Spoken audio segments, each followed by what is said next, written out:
ကဘာပေါ်မှာတရားကိုအရှင်လက်လက်တွေ့ဆုံခဲ့ဘူးတဲ့လူသားတစ်ယောက်ရှိခဲ့တယ်ဆိုတာတင်သိပါသလားဒါဟာထနာရီမဟုတ်ပါဘူး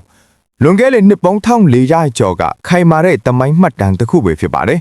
ပင်လယ်ပြင်မှာလမ်းပြောက်ရင်ထူးဆန်းတဲ့ကျွန်းကြီးတစ်ခုပေါ်ရောက်သွားခဲ့တဲ့တင်ပေါ်သား30ရဲ့ထိတ်လန့်စရာအတွေ့အကြုံကိုပြောပြပေးတော့မှာဖြစ်ပါတယ်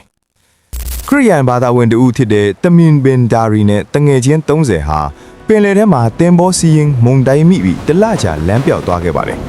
နောက်ဆုံးမှာတော့သူတို့ဟာအာရပ်ပင်လယ်ထဲကထူးဆန်းတဲ့ကျွန်းတစ်ကျွန်းကိုဆိုက်ရောက်သွားခဲ့ပါတယ်အဲ့ဒီကျွန်းပေါ်မှာသူတို့ပထမဆုံးတွေးလိုက်ရတာကတော့တကိုယ်လုံးအမွှေအမြင်တွေဖုံးလွှမ်းနေပြီးရှေ့နဲ့နောက်ခွဲမရတဲ့ဂျက်ဆာဇတ်လို့ခေါ်တဲ့တရဝါကြီးတစ်ကောင်ပဲဖြစ်ပါတယ်အဲ့ဒီတရဝါကြီးကသူတို့ကိုကျွန်းထဲကဖျားချောင်းပြက်ကြီးထဲမှာလူတစ်ယောက်စောင့်နေလေလို့ပြောပြီးလမ်းညွှန်ခဲ့ပါတယ်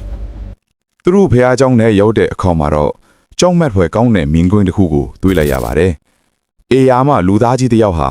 လက်နှစ်ဖက်ကိုလက်ဘဲနဲ့တွဲပြီးဒူးစစ်ကနေခြေချင်းဝတ်အထိတန်ခြေချင်းအကြီးကြီးတွေနဲ့ခိုင်ခိုင်မာမာအချင်းချခံထားရတာပါအေလီအေယာမလူသားကသူတို့ကိုမေခွန်း3ခုမေးခဲ့ပါတယ်ဘိုင်ဆန်ကစွန်ပလွန်တော်တွေအသီးသီးတွေလားတပရိယာရေခိုင်မှာဟောရေတွေရှိသေးလားအာရပ်ပြည်မှာတမန်တော်တပန်းပေါ်ထွင်းပြီးပြီလားလို့မေးခဲ့ပါတယ်သူတို့ကအဖြေတွေပေးလိုက်တဲ့အခါအဲ့ဒီလူသားကြီးကငါဟာတကြပဲမကြခင်ဖယားသခင်ကငါ့ကိုလွတ်ပေးတော်မယ်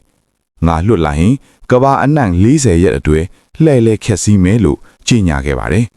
နောက်ပိုင်းမှာတမင်းဘင်ဒါရီဟာမဒီနာမြို့ကိုရောက်လာပြီးအစ္စလမ်ဘာသာကိုကူးပြောင်းခဲ့ပါတယ်အဲ့ဒီနောက်သူတွေ့ခဲ့တဲ့ဟာတွေကိုတမန်တော်မြတ်ဆွလလာဟူအလန်ဟီဝဆလန်ကိုပြန်ပြောပြတဲ့အခါတမန်တော်မြတ်ကဒါဟာတကြံနဲ့ပတ်သက်ပြီးသူတတိပေးခဲ့တာတွေနဲ့အကုန်ကောက်ညီနေကြောင်းအတည်ပြုပေးခဲ့ပါတယ်ဒီနေ့အထိအဲ့ဒီကျွန်းဟာဘယ်နေရာမှာလဲဆိုတာဘယ်သူမှမသိနိုင်သေးတဲ့လျှို့ဝှက်တစ်ခုဖြစ်နေစေပါပဲ